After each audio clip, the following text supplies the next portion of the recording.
질문을 먼저 한번 해보죠. 행복하십니까? 아니면 행복하십니까? 물으면 뭐 행복하다 안 하다 답하기도 곤란하시겠죠, 그죠? 아니면 무엇이 언제 행복하십니까? 이한빈 언제 행복해? 항상? 거짓말하는 천년새 언제 행복합니까? 학교에서 벗어날 때? 수업 끝날 때. 수업 끝날 때. 장로님은 언제 행복하십니까? 하루 일과가 끝나고 잠자기 직전이에요. 이현승님은? 저요? 저분들이 제가 하루 일 마치고 쉴 때 그런 겁니다. 쉴 때. 상원님은? 저는요, 애들이 뭘 잘했다 그러면 행복해요. 행복이 참 주관적입니다. 그죠?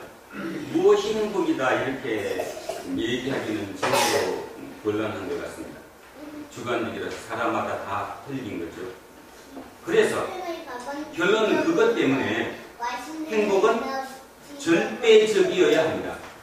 만약에 행복이 상대적인 가치로만 따져진다면 행복이 없는 거죠, 말 그대로. 왜냐하면 금방이 그러니까 요셉이가 얘기했던 것처럼 학교 끝날 때 행복하다. 그럼 이제 학교 안 다니면 영원히 행복하겠네. 근데 천요셉이가 절대로 야구 학교를 안 다닌다고 해서 행복할 거냐? 아니라요. 엄마 챙겼어. 또 뭐 하루 일과를 잘 끝내고 잠잘 때 행복해요. 물론 영원히 그럴 수 있을 것인가? 아니, 그렇지 영원히는 아닐 것입니다. 그러니까 상대적인 것이지 절대적이 아니다는 거죠. 제가 왜 오늘 여기부터 출발하느냐 하면 우리가 뭐가 잘못됐다는 생각이 드는 거예요. 예배가 잘못됐고 우리가 예수를 좀 모르고 있지 않는가? 예수쟁이가 엉터리가 아닌가? 예수쟁이라는 말의 의미는 예수를 따르기 때문에 예수쟁이인데 이름만 예수쟁이이지 전혀 예수랑 교통이 되지 않는다는 거죠. 만약에 여러분 가지고 계시는 휴대폰이 이름은 휴대폰이잖아요. 그죠? 전화기예요, 전화기. 근데 그 전화기가 만약에 배터리가 없거나 아니면 교신이 안 돼가지고 통화가 안 된다면 그건 전화기라고 할 수 없죠. 이름은 전화기가 맞는데 통신이 교통이 되지 않는다면 그는 전화기라고 할 수 없다는 것입니다. 우리 이름을 예수쟁이라고 하는데 내가 예수와 전혀 교통되지 않는다면 그는 예수쟁이 아닙니다. 그죠? 엊그저께 여러분 아시다시피 세곡동? 내곡동? 예비군 훈련장에서 그렇게 생각지 못한 일이 벌어졌습니다. 23살짜리 최 군에게 여러 사람이 다쳤고 두 사람이 죽었나요 지금?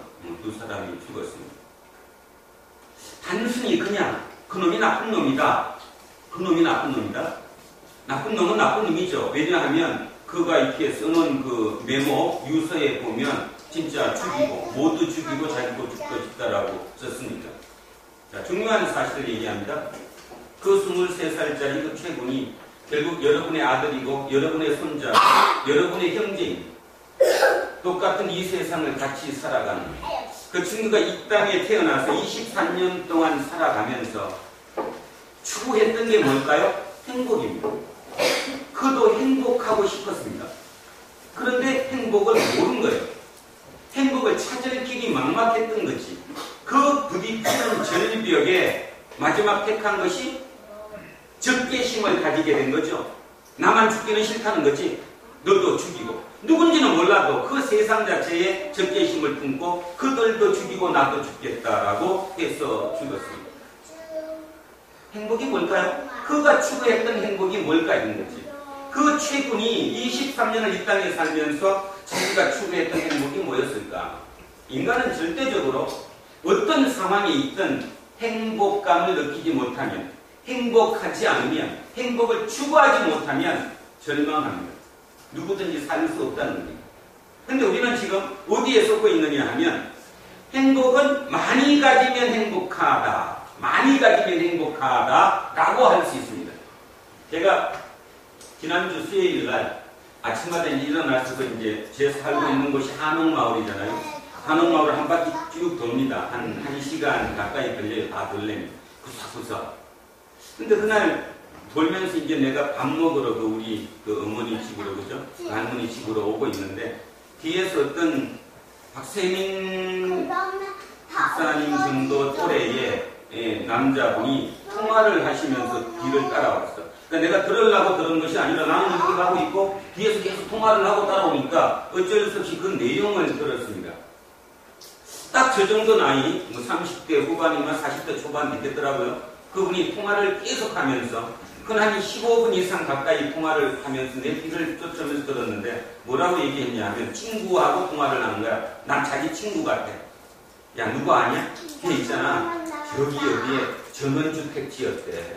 그래갖고 지난주에 친구들이 다 모여갖고 거기에서 파티도 하고 집들이 했다라는 내용의 얘기를 하면서 뭔 얘기를 하는가 하면 글쎄 그 끝나고 난 뒤에 걔가 나한테 얘기를 했는데 전화를 했는데 기분이 많이 안 좋더라. 그 내용이 뭐였냐 하면 그 친구들이 모여서 집들이를 하니까 친구들이 모두 이 친구에게 야, 이 집 이쁘다, 검사하다 이런 얘기만 했지 누구 하나 진심으로 진짜 축하한다라고 악수를 안 하더라는 거예요.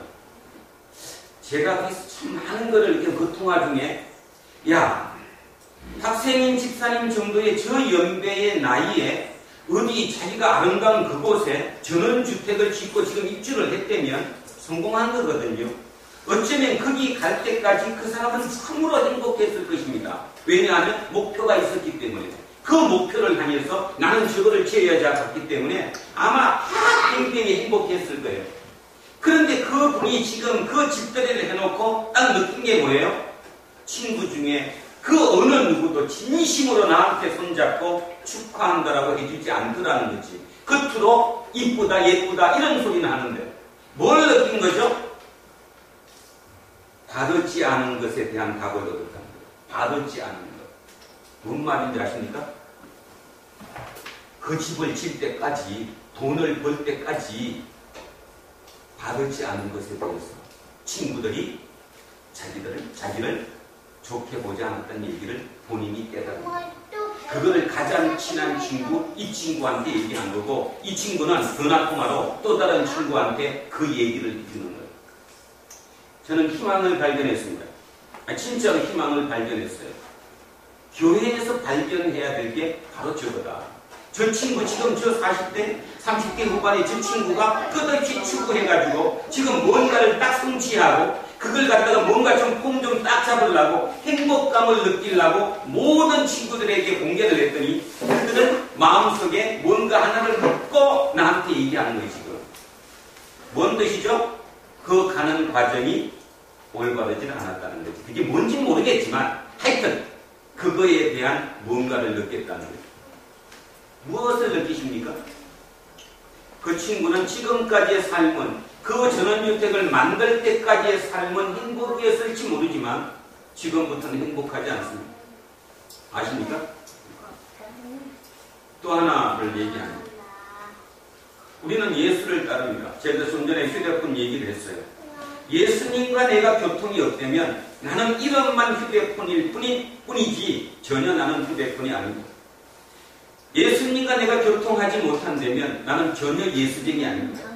아무리 성경책을 끼고 주일마다 주일마다 주일 성수를 그렇게 잘한다 해도 전혀 아닙니다. 자, 예수님이 무엇인가?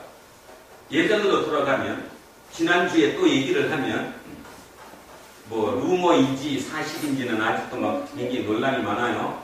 북한의 2인자였던 현영철 인민무력부장이 고사포총에 의해서 총살을 당했다. 그것도 졸았기 때문에 또 몇 마디 김정은이한테 대꾸했기 때문에 있을 수 있습니까? 우리의 상식으로 그게 이해가 가냐고요. 사실인지 아닌지 그래서 저도 제가 이해를 못하니까 실제로 그랬을 것이라는 이해를 제가 참 하기 어렵기 때문에 여러분이 정확하게 얘기는 못하지만 하나 분명한 사실 하나는 뭐냐 하면 아무리 내가 그거를 권력은 모든 것을 쥐고 이 땅에서 산다고 할지라도 무력으로는 되지 않는다는 거예요. 그래서 우리에게 새로운 또 희망을 받습니다. 뭐죠? 통일부 때문에. 통일이 바로 되지 않더라도 북한에 저렇게 가면 뭔가의 변화가 일어납니다. 그랬을 때 우리의 해야 될 역할이 엄청나게 있을 것이라는 거죠. 그게 무엇 때문에 알 수 있느냐? 진시황을 보면 알 수 있습니다. 진시황은, 여러분 진시황에 대해서는 아시잖아요. 여러분 진시황이 실제 인물이냐 아니냐에 대해서도 얼마 전까지도 1900년 초까지만 하더라도 그냥 신화였을 수도 있다고 생각했었습니다. 실은. 왜냐하면 구전으로 들려오는 얘기가 진시황의 무덤이 밑에다가 궁궐도 만들어 놓고 도로도 만들어 놓고 어마어마하다고 얘기했기 때문에 중국에 있는 사람들이 이걸 믿었을까 안 믿었을까요? 안 믿었어요. 말 같은 소리를 해야지 어떻게 지하에다가 그런 궁궐을 만들어 놓고 그럴 수 있냐고 안 믿었었어요. 그러다가 1934년도에 지금 그 무덤 발견된 그곳의 마을 주민이 우연찮게 땅을 파다가 인형 3개를 주셨습니다. 인형 3개. 이 인형이 뭐죠? 토용이죠, 토용. 흙으로 부어서 만든 인형. 근데 거기가 그 신화가 이렇게 우리 외국 영화 보면 나오잖아요. 다 이렇게 끓고 이렇게 있는 그 푸른 토용 3개를 발견했습니다. 야, 뭔가 있다. 뭔가 있다라고 생각했죠. 그렇지만 몰랐어요. 40년이 지난 1974년도에 우물에 물깃다가 우물 속에서 드디어 그 토용이 발견된 것입니다. 그래서 중국 정부가 이거 뭐 있는가 보다 해서 발굴을 시작했더니 여러분 알고 계시는 그 토용총 알죠? 일렬로 쭉 서가 거기 있는 그 토용이 발견된 겁니다. 여러분 그게 진시황 무덤의 전부인지 알죠? 아직 진시황 본인의 관은 발굴도 못했습니다. 지금 3호까지 발굴했습니다. 아마 여러분 죽을 때까지 당연하시고 저도 당연히 내 죽을 때까지도 진시황의 무덤관은 아직 못 열 것입니다. 왜냐하면 너무나 방대하기 때문에 그 많은 돈을 들여서 지금 저기를 발굴하기가 어렵거든요. 지금 발굴된 새 무덤만 보더라도 상상을 초월하잖아요. 그러면서 이제 생각합니다. 자, 진시황은 왜 그걸 했을까요? 자기가 살기 위해서 아방궁을 지었습니다. 그래서 국어사전도 찾아보면 아방궁이 무슨 뜻인지 알죠? 가장 좋은 그 궁궐을 얘기를 합니다. 아방궁. 뭐 하는 거야? 진시황이 죽기 전에 전쟁이 일어나서 항우가 거기를 공격했습니다. 그리고 불을 질렀는데 아방궁이 몇 개월을 탔대요? 3개월 열흘을 탔대잖아. 얼마나 멋지게 지어놨으면 3개월하고 열흘을 100일 동안 그게 탔을까요? 그게 그리고 지하에 만들어 놓은 그 궁궐 그것이 지금 일부만 봤는데도 불구하고 상상을 초월할 정도로 만들었잖아요. 그래서 이제 그 기록이 진짜라고 봅니다. 그 기록이 사마천이 쓴 사기에 기록되어 있는데 사기를 쓴 사마천은 좋은 의도로 기록한 게 아니라 빗대어서 비꼬는 의미로 그 기록을 구전으로 들려왔던 그 얘기를 기록했는데 그게 구전의 얘기가 아니라 실제의 얘기로 지금 우리에게 나온 거예요. 그래서 진짜 진시황은 영원히 살 곳이었습니다. 왜 진시황입니까?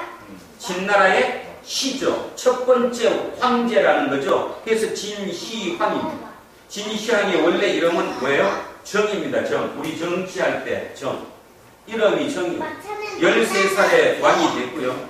그래서 그 이후에 모든 과정을 아시잖아. 그 사람이 진시황이 황제가 되고 자기 이름에 시자를 붙이면서까지 시도를 했던 답은 뭐였냐면 영원히 사는 거였어요. 영원히. 그래서 진나라도 영원할 거라고 본 것이죠. 근데 영원했습니까? 16년 만에 망했습니다. 진시황은 진나라로 통일한 다음에 정확하게 16년 만에 나라가 망했습니다. 진시황 하면 여러분 또 기억하실 게 뭐냐면 분서갱유잖아요. 분서갱유가 뭔 뜻이에요? 분, 태우다. 서적을 태웠다. 갱, 이 갱, 지하, 속으로 유학을 하는 사람들을, 선비들을 잡아서 그냥 흙에 파묻어 버렸다. 그게 분서갱유잖아요. 그래서 사람들은 그것도 안 믿습니다. 어떻게 인간이 살아있는 사람을 유학자라고 해서 땅 파놓고 다 파묻었냐? 말도 안 된다. 말이 되죠, 이제. 지금 생각하면 충분히 가능합니다. 그가 믿었던 건 오직 하나예요. 도덕, 윤리 필요 없는 거죠. 도덕, 윤리가 어디에 적혀 있어요? 책에 적혀 있잖아요. 특히 누구에게? 공자, 맹자에게. 공자, 맹자는 임이잖아. 덕이잖아. 안 믿는다는 거예요, 자기는. 그래서 그 모든 그거를 믿는 책을 읽고 하는 모든 사람들을 태워버리고 잡아다가 그냥 땅에 파묻어버렸어요. 그가 한 답은 오직 뭐였냐 하면 힘입니다. 힘만 가지면 모든 것을 다 할 수 있다. 근데 그는 힘 가지고 모든 것을 다 할 수가 없었어요. 그로부터 200여 년이 지난 다음에 여기에서 7,000km가 반대에 있는 어디에? 이스라엘의 갈릴리라고 하는 그곳에 젊은 청년이 태어났죠. 그죠? 그 젊은 청년은 뭐라고 얘기하느냐 하면 힘으로 세상을 정복할 수 없다. 오직 뭐다? 사랑이다. 사랑으로 세상을 정복할 수 있는 거지 힘으로 할 수 없다. 그리고 또 하나, 영생은 내가 여기서 영원히 사는 것이 아니라 이 땅을 끝나고 하나님께로 가는 것이 영생이다. 여러분은 뭐 믿습니까? 어느 거 믿냐고. 이렇게 대답해도 답하기 어렵죠? 내 삶은 진시황을 믿습니다. 아십니까? 진짜 아니라고 부인하십니까? 내 영생은 진시황이 말하는 불로장생 그 영생이 아니고 예수님이 말씀하시는 언제 죽어도 좋은 기쁘게 내가 그 죽음을 받아들일 수 있는 진짜 이 땅의 삶이 아닌 하나님과 함께하는 영원한 그 삶에 내가 들어간다는 거 믿냐는 거죠. 우리요? 못 믿습니다. 저는 진짜 안타까운 게 뭐냐 하면 첫째는 요즘 제가 아주 뭐 딜레마에 빠졌거든요. 딜레마에 빠졌더니 그 뭔 뜻이냐면 제 첫째, 제가 너무 무능한 거예요. 너무 무능해. 그 무능하다는 말의 의미가 뭐냐면 내가 교인 100명을 원하는 것은 아니고 요 17명마저도 내가 만족시키지 못해요. 그 만족시킨다는 말의 의미가 또 어폐가 있어요. 말이. 그 말의 의미는 내가 생각하는 그러니까 내가 인지하고 있는 이 예수를 전달을 못합니다. 어찌됐건 그 전달을 못하니까 이게 제대로 지금 뭔가에 돌아가지 않는다는 느낌, 그 느낌에 날마다 너무 힘들어요.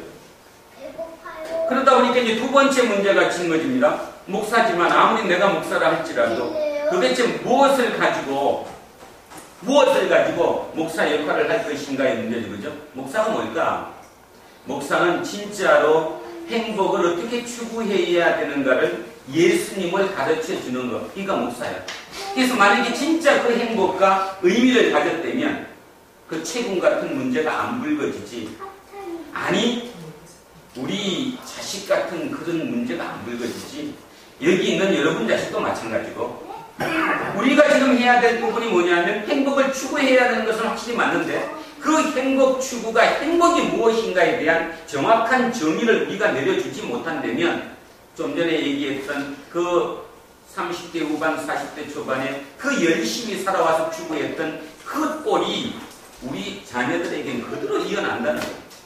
그래서 오늘 우리부터 바뀌어보기를 원합니다. 좀 전에 제가 말씀드렸듯이 제 능력이 부족해서, 제 표현력이 부족해서, 실력이 부족해서, 결국 실력이 부족한 것은 표현력이 부족한 거거든요. 그래서 여러분에게 어떻게 정확하게 전달되지는 못한다 할지라도 여러분의 마음을 열고 전달받으셨으면 합니다. 다시 정리하면 우리는 영생을 믿는데요. 그 영생은 진시황의 영생이 아니라 예수님의 영생입니다. 맞습니까? 진짜 오늘 당장 내가 이 자리 이 지구계를 떠난다 할지라도 확실합니까? 그 확실히 전제 조건이 되면 우리의 행복은 완전히 변할 수 있습니다. 그렇게 되면 행복은 뭐가 되는가 하면 의미입니다. 가치예요. 가치를 추구하는 것이 행복이 되는 거예요. 가치는 절대적이거든요. 가치는 상대적이 될 수 없어야 된다. 그러니까 가치를 추구하는 사람들은 절대적이기 때문에 어떤 경우도 흔들리지 않고 그 길을 끝까지 갈 수 있는 거죠. 갈 수 있습니다. 우리는 지금 이 인재가 필요하다는 거죠. 우리 요셉이를 위해서, 우리 한빈이를 위해서, 우리 정준이를 위해서 진짜로 필요한 얘기는 그것이라는 겁니다. 여러분 삶으로 여러분의 마음속으로 저들에게 그거를 심어줘야 되는 게 우리의 답이에요. 그거 심어주면요, 쟤들이 색감 바꿉니다. 또 하나 느꼈던 거, 똑같은 그 내곡동 그 사고가 났는 그날 저녁에 영국에서는 총선이 치러졌는데요, 보수당이 이겼습니다. 지금까지 있던 사회당이 아니라 보수당이 이겼어요. 그래서 블레어 총리가 물러나고 데이비스 캐머런이가 총리가 됐는데요. 뭘 제가 하나를 듣고받았냐 하면 그분이 강요를 임명했는데 그 강요 명단 중에 많은 반 가까이 되는 사람이 출신 성분이 완전히 맨 밑에 갈릴리.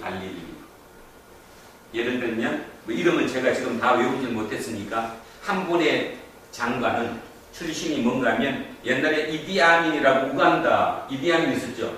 그 박해를 받고 영국으로 망명한 사람의 딸이에요.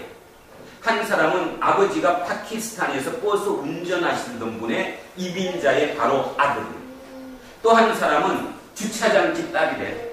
주차장집 딸. 또 한 사람은 현지 바로 이거 들어오기 전까지 광부의 광부. 광부가 전격적으로 뭘로 발탁됐어요? 영국의 장관으로 발탁됐어요. 그러면서 제가 느꼈던 게 뭐냐면, 야, 그래, 이거다, 이거. 한 사람의 생각이 진짜 박혀져서 위에 딱 쓰는 순간, 그렇게 만들어 놓고 나니까, 그분은 어떻게 해서 기독선을 완전히 쳐버린 거잖아요. 그죠? 영국이라는 나라가. 대한민국은 지금 그것 때문에 별 난리를 치고 있는데, 그래도 우리보다 더 잘 사는 그 영국이 축복받는 나라다라는 생각을 제가 가졌습니다. 그렇다면 통일한국에는 어떻게 돼야 될까? 바로 그거죠. 전직 광부가 장관이 될 수 있는 나라. 그죠? 저 멀리 필리핀에서 진짜 힘들게 고생하다가 이쪽으로 이사를 온, 아니 결혼하러 이쪽 한국 남자랑 결혼한 그 다문화 가정, 거기 아들이 통일한국의 핵심 리더들이 돼야 된다는 거죠. 그러려면 우리가 그걸 열어줘야 되는, 우리 마음부터 열려야 되는데 우리는 그걸 열지 않는다는 거예요. 그래서 그거를 생각하면서, 야, 그렇다. 행복은 진짜 중요하다. 행복이 정확한 거 뭔가에 대한 것만 정확한 정의가 내려지면 우리는 충분히 그 일을 할 수 있다. 자, 질문 이제 첫 번째 질문입니다. 우리는 지금 사도 바울을 쫓아가고 있습니다. 사도 바울은 행복했을까요? 안 했을까요? 그거에 대한 답을 지금 문제. 사도 바울이 행복했을까요? 했을까요? 했다. 행복했습니다. 뒤집었다 엎었다. 이유가 뭐냐 하면 그냥 성경이 있으니까가 아니라 진짜 이유가 뭐냐 하면 한번 밝혀보겠습니다. 사도행전 18장 한번 가보겠습니다. 사도행전 18장입니다.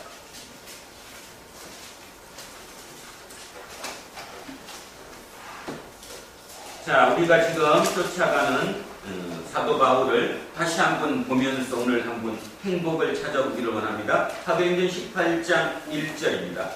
같이 한번 읽습니다. 그 후에 바울이 아덴을 떠나 고린도에 이르러 아굴라라 하는 본도에서 난 유대인 한 사람을 만나니 글라우디오가 모든 유대인을 명하여 로마에서 떠나라 한 고로 그가 그 안에 브리스길라와 함께 이달리아로부터 새로 온지라 바울이 그들에게 가매 생업이 같으므로 함께 살며 일을 하니 그 생업은 천막을 만드는 것이더라. 안식일마다 바울이 회당에서 강론하고 유대인과 헬라인을 권면하니라. 실라와 디모데가 마게도냐로부터 내려오매 바울이 하나님의 말씀에 붙잡혀 유대인들에게 예수는 그리스도라 밝히 증언하니 그들이 대적하여 비방하거늘 바울이 옷을 털면서 이르되 너희 피가 너희 머리로 돌아갈 것이요 나는 깨끗하니라. 이후에는 이방인에게로 가리라 하고 거기서 옮겨 하나님을 경외하는 디도 유스도라 하는 사람의 집에 들어가니 그 집은 회당 옆이라. 또 회당장 그리스도가 온 지방과 더불어 주를 믿으며 수많은 고린도 사람도 듣고 믿어 세례를 받더라. 밤에 주께서 환상 가운데 바울에게 말씀하시되 두려워하지 말며 침묵하지 말고 말하라. 내가 너와 함께 있음에 어떤 사람도 너를 대적하여 해롭게 할 자가 없을 것이니 이는 이 성중에 내 백성이 많음이라 하시더라. 1년 6개월을 머물며 그들 가운데서 하나님의 말씀을 가르치니라. 아멘. 자, 얘기를 한번 돌려보겠습니다. 사도 바울이 고린도에 갔습니다. 아테네를 떠나가지고 홀홀단신으로. 자기가 지금까지 댕겼던 사람이 누구 하면 실루아노와 디모데입니다. 근데 그들을 위에 남겨놓고 홀홀단신으로 고린도로 먼저 들어갔어요. 돌아다녔겠죠? 그러다가 밥벌 먹고 살아야 되니까 아르바이트를 했겠죠? 그 아르바이트를 한 게 뭐예요? 천막 만드는 사람, 천막 만드는 곳. 천막 만드는 곳에서 아르바이트를 했다 이렇게 보시면 돼요. 만난 사람이 누구예요? 브리스길라와 아굴라. 그래서 이제 자기가 벌어먹고 살았어요. 그리고 주일이면 회당에 가서 복음을 전했습니다. 그랬더니 어떤 일이 벌어졌습니까? 유대인 회당에서 바울을 공격을 하는 거죠. 1대1로 공격이 아니라 조직적으로 공격을 한 것. 왜죠? 듣기 싫었으니까. 그게 아니니까 듣기 싫잖아. 그죠? 옳은 얘기를 듣기 싫어하니까 그들은 공격을 해서 쫓아냈습니다. 하나님은 그래서 어떻게 했어요? 그 회당 옆집에 있는 디도, 유서도, 이 사람은 헬라인입니다. 유대인이 아닙니다. 그 헬라인이 저 사람 말하는 게 맞는데 저들은 저를 막 쫓아내네. 안 됐으니까 야 우리 집에 와. 우리 집에 와서 일단 살아. 그래서 그 집으로 들어갔어요. 회당 옆집으로 들어가서 거기서 증거하다가 보니까 회당의 회당장이죠. 회당장이 뭐를 했습니까? 개종을 한 거지. 개종을 해서 자기에게 온 거예요.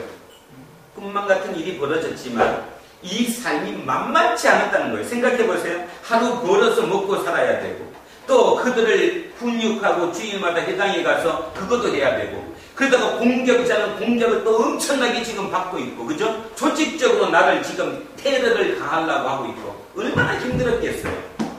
얼마나 힘들었으면 밤에 꿈에 보였냐고.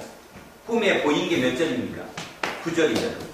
여러분 이런 걸 들으니까 하나님이 일부러 그러는 거겠다. 아니요.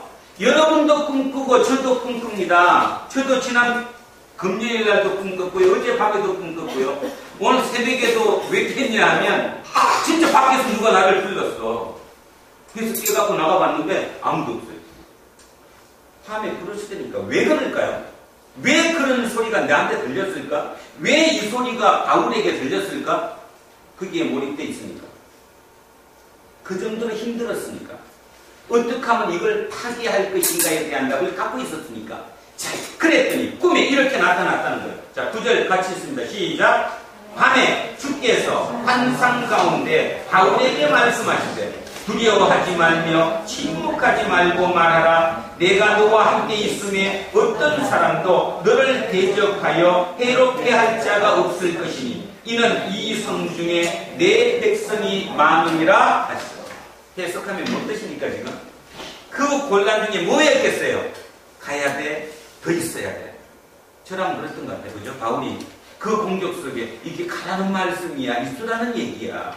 그죠? 끝없이 하루에 12번씩 어떻게 떠나지? 내일 갈까? 모레 갈까? 이 와중에 밤에 꿈을 꿨는데 하나님이 이렇게 말씀하셨다는 겁니다. 어떻게 해석했습니까? 하나님이 내게 말씀하시되 지금은 거기 있어가지고 너가 내 백성이 있으니까 내 백성이 있다는 말이 뭔 말이에요? 아직도 네가 전도해야 될 사람이 있다는 거예요. 너가 전도해야 그 사람이 내 백성이 되는 거니까 아직도 할 일이 있다는 거죠. 그걸 받아들이고 그 속에서 몇 개월 있었어요? 18개월. 1년 6개월. 여러분 아까 행복 물었을 때 우리 누구는 요셉이는 뭐라고 그랬죠? 학교를 빨리 나오면 좋겠다 그랬어요. 그런데 그 학교, 그 지금 얼마 되기는 그 학교도 맨날 그렇게 힘든데 한 군데서 어른이 40이 넘은 40대 중반을 바라보는 그 아저씨가 홀홀 반신으로 자기와 얼굴 모습도 틀린 외국에 가서, 그죠? 거기서 하나님을 전하는데 저쪽은 나를 엄청나게 테러를 가할 정도로 죽인다고 공격하고 있고, 그죠? 먹고 사는 건 힘들어서 아르바이트를 하지 않으면 내 목구멍에 불칠도 못하는 그 상황 속에서 뜨고 싶지 않았겠어요? 그런데 하나님의 말씀을 받았다니까요. 이 꿈을 이때만 꿨을까요? 아니요. 계속 꿨을 것입니다. 해석한 것이 자기를 잡은 것이라고. 이것이 행복이에요. 이것이 행복. 이것을 잡고 난 뒤에 이분이 뭘 썼어요? 데살로니가에 편지를 썼습니다. 여러분 잘 알고 계시는. 자, 이 상태입니다. 이 상태. 지금 이 고린도에서 1년 6개월을 있으면서 너무너무 힘든 하루하루를 힘들게 보내고 있는 이분이 어떤 편지를 썼냐 하면, 자, 뒤로 넘어가서 데살로니가 전서 5장입니다. 뒤로 한번 넘겨보세요. 데살로니가 전서 5장. 여러분 잘 알고 있는 거. 자, 332쪽입니다. 332쪽.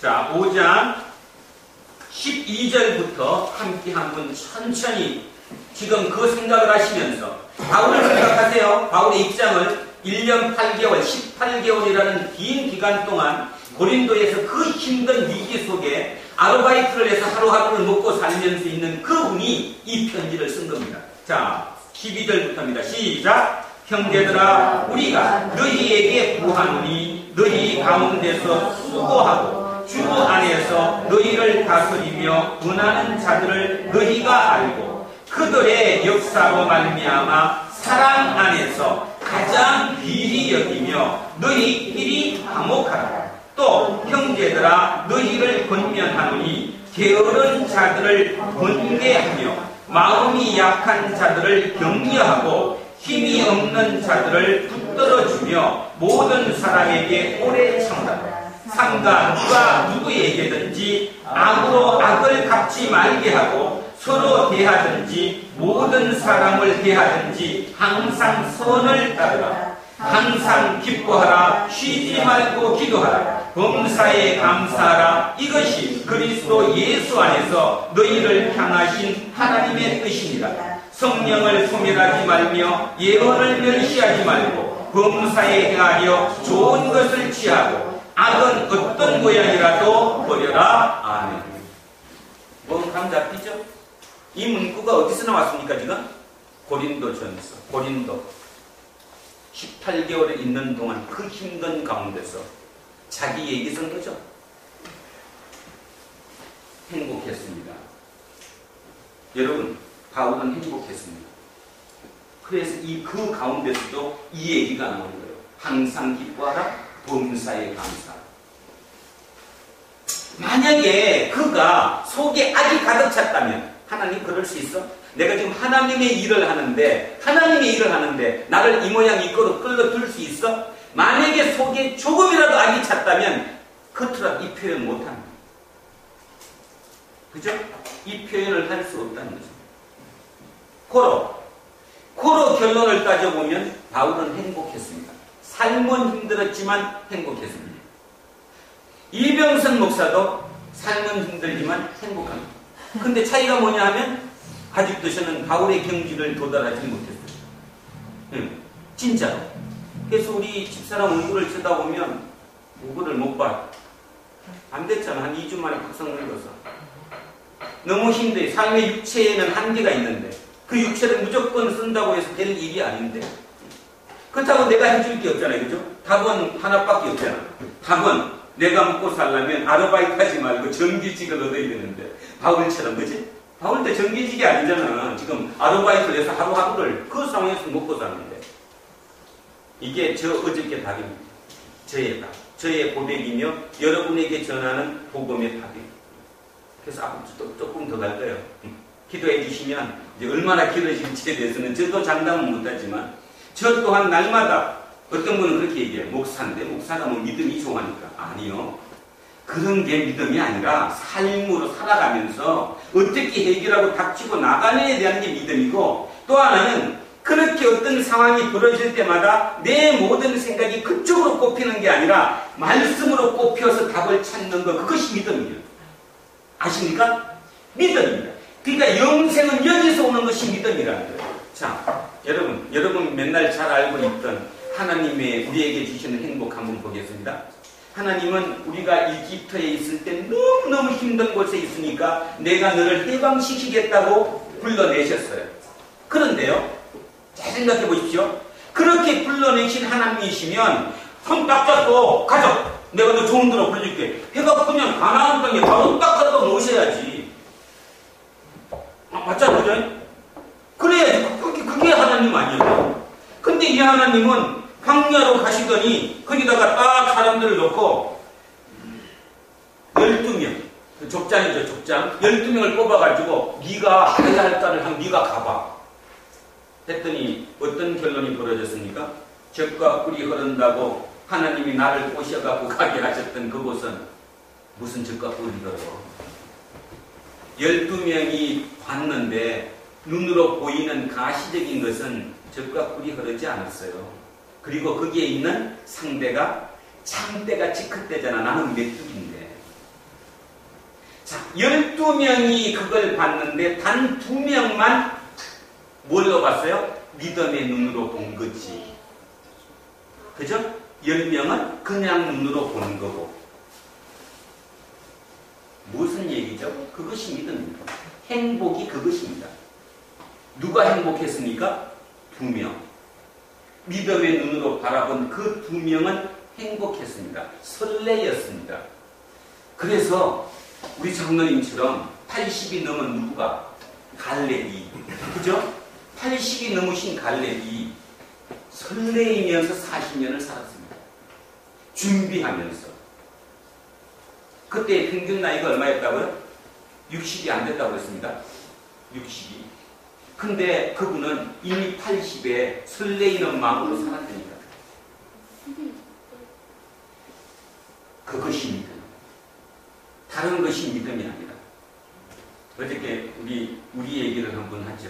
이현성 집사님이 저 부산에 있는 어떤 업체를 2번을 방문하고 가서 봤더니 그냥 덜렁 사무실 하나에 사장님하고 이사? 하여튼 어쨌든 그렇게 두 친구가 앉아서 사업이랍시고 하고 있는 거예요. 사업은 굉장히 좋은 것 같은데 IT 사업에 뭔가가 있는 것 같은데 아무리 겉으로 보이는 그 모습을 봐서는 뭐 전혀 그지. 경리 아가씨 전화번호 아가씨라도 한 명 있어야 될 거예요. 그것마저도 없어. 이 먼 곳에서 거기를 2번씩이나 갔는데 의심이 들었겠죠. 당연히 의심이 안 들면 비정상인 거지. 2가지 중에 하나죠. 하나님이 이 길을 나한테 주셨다. 가나안 땅으로. 그랬다면 그 길을 무슨 눈으로 바라봐야 합니까? 믿음의 눈으로 봐야 합니다. 믿음의 눈으로 그 길을 보면 새롭게 보입니다. 세상에 성공한 모든 사람들은 예수쟁이가 아닐지라도 믿음의 눈으로 자기 마음속에 어떤 확신으로 그걸 봤기 때문에 그 결과를 얻을 수 있었죠. 세상에 보이는 눈으로 지금 남들이 다 볼 수 있는 눈으로 그걸 보면 바보지, 멍청한 거지. 그 멍청한 사람이 누구예요? 지난번 제가 설계신 한번 얘기했던 마사요시 손정희 일본 소프트뱅크 회장이죠. 알리바바를 창업했던 마인이 지난번에 제가 한번 읽었잖아요. 벤처캐피탈 돈을 얻기 위해서 미국에 가서 벤처캐피탈 24개, 25개를 다 방문했는데도 전부 다 거기서는 너 못 준다. 뭘 보고 너를 믿고 주냐? 그래서 못 받았대잖아. 근데 우연찮게 누구의 소개로 이 손정희 회장을 중국의 호텔에서 만나게 됐는데 딱 만나서 인사하고 눈 한 번 쳐다보고 2분 만에 얼마 줄까? 다른 거 아무도 묻지 않고. 손정희는 그런 사람이었습니다. 믿음은 그겁니다. 아시겠습니까? 여러분이 예수를 믿는다는 믿음이 무엇인지를 정확하게 아셔야 됩니다. 아니면 아닌 것이고 딱 봐갖고 진짜 믿음의 눈으로 뭔가 보면 이유 불문 묻지도 따지지도 않고 그냥 갖다가 하는 거예요. 그래서 그분은 그 자리에서 너 필요한 것만 준다 했던 게 2천만 불이었다며요. 2천만 원만 주십시오. 아니 더 필요하면 내가 6천만 원, 1억도 줄 수 있다. 마인도 대단한 사람이죠. 제가 회장님한테 지금 더 많은 돈을 얻게 되면 나는 그 돈에 내가 당할 겁니다. 그 돈 때문에 내가 이게 뭐죠? 조이지 못해도 당할 겁니다. 지금 딱 필요한 2천만 불만 주십시오. 그게 지금 알리바바의 몇 프로예요? 36%. 36% 지분을 딱 인사하고 눈 한 번 쳐다보고 2분 만에 그래서 해서 그분이 얼마를 얻었습니까? 지금 맨날 그들은 67조 원을 얻었습니다. 67조 원. 그래서 그분은 그 67조 원 그 돈 지분으로 자기 죽기 전에 전 세계에 그런 사람들 300개만 만들어 놓고 죽는다는 거잖아. 그러면 소프트뱅크는 자기는 없어져도 소프트뱅크는 적어도 300년 동안 이 땅에 존재한다고 믿는 거예요. 예수쟁이보다 더 예수쟁이 아닙니까? 우리는 지금 뭐를 얘기하느냐 하면 끊임없이 여기서 설교를 하고 예수를 할 때 어떻게 잘못 해석하느냐 하면 무조건 된다, 하면 된다, 부딪혀. 그런 개념이 아닙니다. 이 믿음이. 절대로 믿음이 그런 개념이 아니라 하나님에 내가 속했다고 믿어지면, 내가 진짜 하나님에 속했다고 믿어지면 나한테 지금 주어진 길이 어렵고 힘든 길이라도 이게 하나님이 주신 길이라고 내가 믿고 그냥 가는 거예요. 거기에서 갈등이 생기면 안 되는 거죠. 그죠? 우리 역사를 한번 바라봐야 될 점이 있습니다. 불안한 교회, 현실적으로 얘기하면 세상 사람들이 쳐다봤을 때 교회가 아니잖아요. 누가 이 교회라고 그랬어요? 뭐 요즘 많이 하는 뭐 세일 뭐 이렇게 하는 그거에 뭐 그거보다 더 작잖아. 이건 뭐 교회라고 할 수 있겠어요? 그러면 아까 얘기했습니다. 그러면 우리가 추구할 게 뭔가가 틀려야 되는데 우리가 추구해야 할 행복은 눈에 보이는 어떤 가시적인 걸 만들어내는 것이 아니고 믿음이라는 것입니다. 믿음. 그 믿음은 눈에 보이지 않기 때문에 믿는 것이지 눈에 보이는 걸 하면 믿음이 전혀 아닌 거예요. 그런 면에서 따져보면 저를 비롯한 우리 장로님도 마찬가지고 이 교회 구성원 식구들 모두가 다 지금 잘 가고 있는 거예요. 잘 가고 있는 것. 그거를 받아들여 내셔야 된다는 거예요. 뭘로? 믿음으로. 믿음으로. 그랬을 때 결과를 보는 것이지 믿음을 오해해가지고 하나님을 믿으니까 하나님이 내가 기도 열심히 하면 그냥 그저 들러내가지고 그걸 나한테 주실 거다. 그렇게 믿으면 믿음이 오판 정도가 아니라 하나님 자체에 문제가 생겨버리는 거 아니에요? 그러면 그거는 진시황이 믿었던 자기 자신이든 진시황이 믿었던 신이든 절대자든 그거 외에 아니다는 것입니다. 그래서 우리 제가 지난 한 주가 아니라 최근래에 아주 많이 힘들어 했습니다. 그리고 지극히 정상적입니다. 왜냐면 제가 인간이니까 힘들지, 그지? 내 주변을 보고 내 가족을 돌봐보고 우리 아들들을 쳐다보고 모든 걸 쳐다보면 절망적이지 않을 수가 없는 것이죠.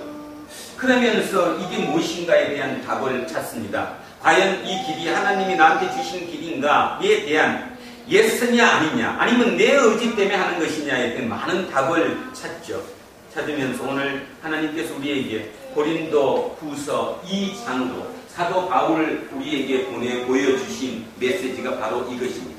자, 그래서 이제 바울로 한번 들어가 보겠습니다. 바울이 이렇습니다. 이렇게 1년 8개월 동안 그 힘든 가운데서 아르바이트 해가면서 목구멍에 포도칠 해가면서 세워놨던 그 고린도 교회가 나중에 소문을 듣고 보니까 어떻다는 거예요, 지금? 그렇게 가르쳤는데도 불구하고 엉망진창으로 됐다는 거예요. 자, 지난번 아셨던 것처럼 얘기를 쭉 합니다. 그 중에, 그 교인 중에 한 사람이 자기 아버지의 여자와 일이 벌어졌다는 거죠. 불륜이 일어났다는 것입니다. 아버지의 여자, 친어머니는 아닐 것이고, 그죠? 아버지의 부인 중에 한 명이었겠지. 그 부인과 불륜이 일어났습니다. 그러면 여러분, 지금의 시각으로 보시고 그때 시각으로 보시면 인정됐던 것 같아요. 제가 볼 때는. 뭐 그게 그러니까 썩 좋은 일은 아니지만 그렇다고 해서 전혀 세상에서 말이 안 되는 얘기가 아니었다는 거죠. 뭐처럼? 지금 우리의 주변처럼. 우리 지금 그 뉴스 틀기만 하면 별별 얘기가 다 나오는데 솔직히 얘기해서 아는데 하는 게 별로 없잖아. 그냥 또 넘어가는 것처럼. 그들도 그 일을 그냥 넘어갔던 것 같아요. 그러다 보니까 어떻게 됐겠습니까? 그 당사자인 그 사람은 이 바울을 어떻게든 뭐 해야 됩니까? 공격해야 되잖아요. 왜냐하면 바울이 편지로 뭐라고 그랬었냐 하면 내쫓으라고 얘기했습니다. 내쫓으라. 그렇게 얘기했잖아요. 그런데 문제는 고린도 교회 교인들 스스로가 그를 내치지를 못한 것입니다. 그러면 어떻게 됐겠어요? 그 사람 입장에서는 저 바울만 내가 어떻게든 꺾어내면 내 자리가 지금 돼 가는 거잖아요. 그렇게 있었던 시절에 들려오는 소문에 의하니까 그런 얘기를 바울이 들은 거예요. 내치지도 않고 그냥 뭐 있던 것도 없는 일처럼 그냥 하고 있다. 그러니까 바울은 말이 안 되는 거잖아요. 이게 말이 안 되잖아요. 그죠? 그래서 어떻게 갔냐면 바울이 직접 갔어요. 성질 급한 바울이 내가 직접 가서 해결하겠다고 갔는데 그 사람이 바울한테 대드는 겁니다. 너 엉터리라며. 너 사도도 아니라며. 너는 예수님의 제자도 아니었다며. 그러면서 끝까지 공격하는 거예요. 그러면 문제는 뭐예요? 한 사람이 그 사람이 바울이 직접 찾아갔는데 대적을 하면 옆에 있던 교인들이 누구 편을 들어줘야 돼요? 바울 편을 들어줘야 되잖아요. 근데 그 교인들조차도 바울 편을 안 들어주는 거예요. 그러니까 바울이 얼마나 속이 아팠겠습니까? 그죠? 그래서 그냥 되돌아왔어요. 되돌아와서 눈물을 흘리면서 쓴 편지, 그 편지가 세 번째 편지라고 말씀을 했잖아요. 그 편지를 디도편에서 보낸 겁니다. 디도편으로. 그러고 난 뒤에 디도의 얘기를 나중에 듣고 보니까 그 편지를 읽은 고린도교의 교인들이 회개했대요. 아, 우리가 잘못했구나. 그래서 그를 징계했답니다. 그를 징계. 그 징계했던 얘기까지 듣고 난 다음에 쓴 편지가 오늘의 본문입니다. 그러니까 오늘의 본문은 뭐라고 얘기하느냐 이렇게 나와요. 오늘의 본문 자 이렇게 나옵니다. 내가 다시는 너희에게 근심 중에 나아가지 아니하기로 스스로 결심했다. 이제 감 잡히죠? 내가 찾아갔는데 찾아가서 그 나쁜 짓 한 그놈에게 너 그래서는 안 된다고 얘기했는데 교인들이 내 편을 들어주는 게 아니라 다 그쪽 편이 돼가지고 나를 왕따를 시키는 거야. 이게 얼마나 지금 없이 나쁘죠? 그래서 가까워서 내가 근심 중으로 시키면서 얼굴이 성질이 나서 내가 너희한테 안 가기로 내가 굳게 결심했다. 내가 너희를 근심하게 한다면 내가 근심하게 한 자밖에 나를 기쁘게 할 자가 없는. 뭔 말이에요? 고린도 교인을 내가 근심하게 하면 결국 내 기쁨이 여러분인데 여러분이 근심 중에 있는데 내 편을 안 드는데 그러면 나만 바보 되는 거 아니냐 그 뜻입니다 지금. 자, 내가 이같이 쓴 것은 내가 갈 때에 마땅히 나를 기쁘게 할 자로부터 도리어 근심을 얻을까 염려하며 또 너희 모두에 대한 나의 기쁨이 너희 모두의 기쁨인 줄 확신한다. 말이 막 되게 까여서 좀 어려워요. 쉽게 얘기하면 이런 뜻입니다. 내가 근심으로 너네들을 나가봐야 너네들을 근심시켜봐야 결국 어차피 나를 기쁘게 해줄 당사자가 너희들인데 여러분들인데 여러분이 그렇게 되면 나를 또 왕따시킬 거 아니냐. 어차피 나는 또 간다 안 간다. 어차피 또 기회 되면 또 가게 될 건데 또 가게 될 때도 지금처럼 모두가 나를 멀리해버리면 도대체 나는 어떻게 될 것이냐 이런 뜻이에요. 굉장히 실리적이죠. 자 4절 갑니다. 내가 마음에 큰 눌림과 걱정이 있어서 많은 눈물로 너희에게 썼노니.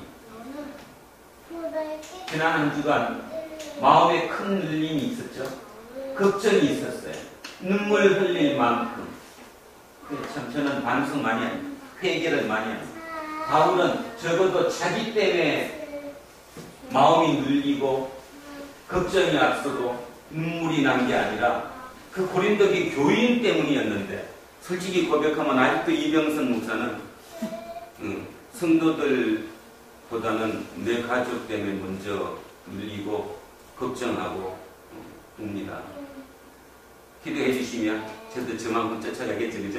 아직은 희망을 갖습니다. 저도 이제 조금은 조금씩은 그래도 근접하고 있습니다. 또 가까이 다가가고 있잖아요. 이는 너희로 근심하게 하는 것이 아니요 오직 내가 너희를 향하여 넘치는 사랑이 있음을 너희로 알게 하려니까. 사랑이다. 내가 진짜로 사랑하니까 1년 6개월 동안 내가 너희를 어떻게 만들었는데 그건 내가 어떻게 놓느냐는 겁니다. 그죠? 그 사랑으로 내가 그렇게 썼다. 그 편지 내용이 혹독했대죠. 지금은 전해지지 않는데 혹독하게 그러니까 그걸 읽은 사람들이 회개가 일어난 거지. 자, 근심하게 한 자가 있었을지라도 나를 근심하게 한 것이 아니요 어느 정도 너희 모두를 근심하게 한 것이니 어느 정도라 하면 내가 너무 지나치게 말하지 아니하냐 한다. 이것도 말이 없는데 이 말이야. 근심하게 한 사람이 그 사람이잖아. 나를 공격했던 그 사람.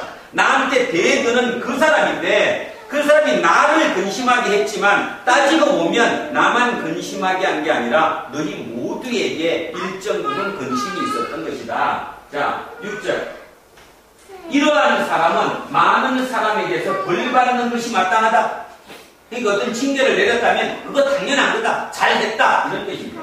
그런즉 너희는 차라리 그를 용서하고 위로할 것이니 그가 너무 많은 근심에 잠길까 두려워하노라. 이제는 이 감 잡혀, 그죠?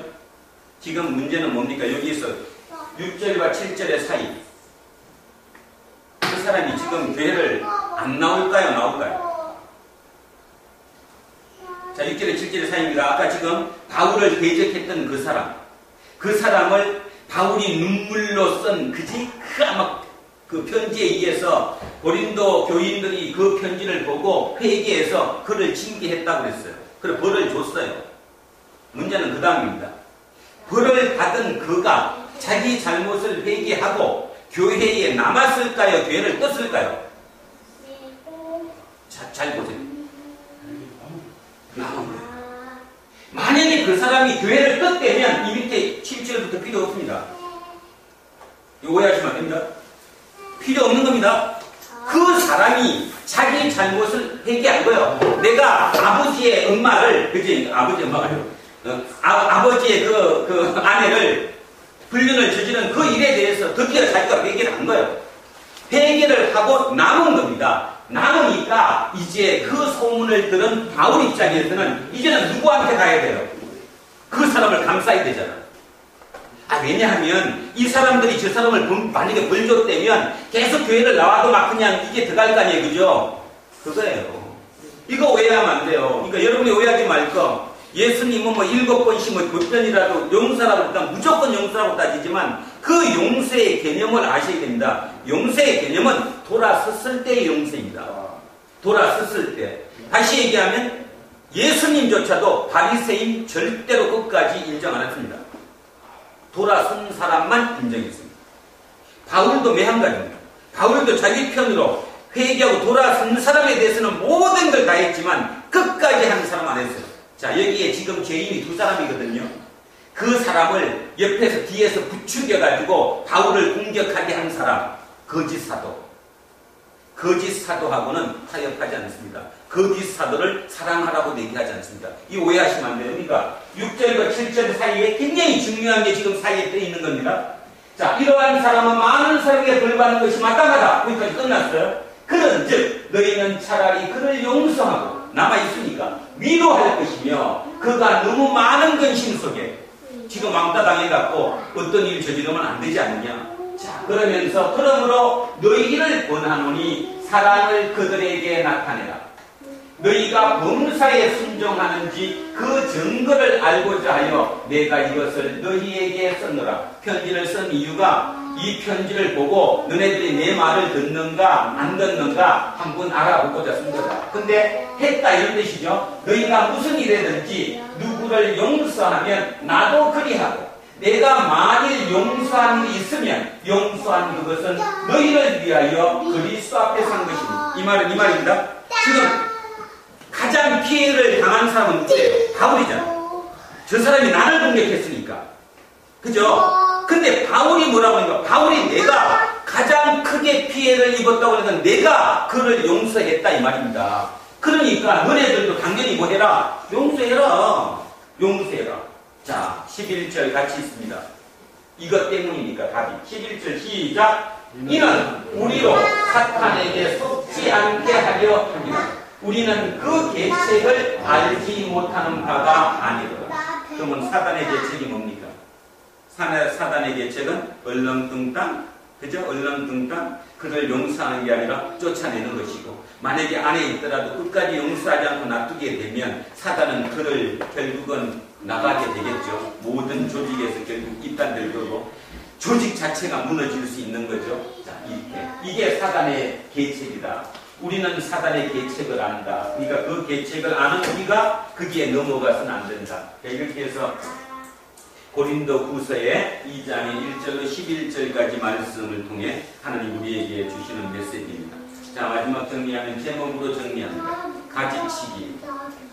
가지는 왜 치죠? 가지를 치면 더 튼튼하고 좋은 열매를 맺기 때문에 가지를 치는 거죠. 그러나 치는 가지 당사자 입장에서는 가지를 치면 아프죠. 엄청난 아픔과 고통이 따르겠죠. 자, 가지를 쳐야 내가 제대로 사는 거죠. 가지를 쳐야 될 게 우린 지금 너무 많습니다.